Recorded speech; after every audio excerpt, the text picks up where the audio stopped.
వెండితెర హీరోలకు కూడా సమస్యలు ఉంటాయా అంటే ఉంటాయని అంటున్నారు హీరో రాజశేఖర్. హైదరాబాద్ లో వర్షాలు కురిసినప్పుడల్లా పరిస్థితి దారుణంగా ఉంటుందన్న సంగతి అందరికీ తెలిసిందే. చిన్నపాటి వాన పడితే రోడ్లు చెరువులవుతాయి. అదే ఎడతెరిపి లేకుండా భారీ వర్షం కురిస్తే డ్రైనేజీలు ఉప్పొంగి పొర్లడం సర్వసాధారణం. హీరో రాజశేఖర్ కూడా ఇదే ప్రాబ్లం ఫేస్ చేస్తున్నారు.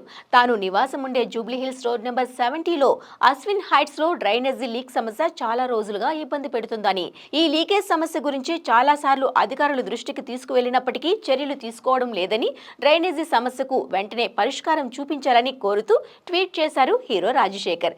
జీహెచ్ఎంసీ కమిషనర్ గా బాధ్యతలు చేపట్టిన తర్వాత నగరంలో ఆకస్మిక తనిఖీలు చేస్తూ పారిశుద్ధ్య నిర్వహణపై స్పెషల్ ఫోకస్ పెట్టారు అమ్రపాలి. అందుకే తమ ప్రాంతంలోని డ్రైనేజీ సమస్యలపై ట్వీట్ చేస్తూ GHMC commissioner Amrapali, mayor Gadwal విజయలక్ష్మిని ట్యాగ్ చేశారు రాజశేఖర్. చూడాలి మరి ఆయన పోస్ట్ ఎలాంటి రిజల్ట్ ఇస్తుందో.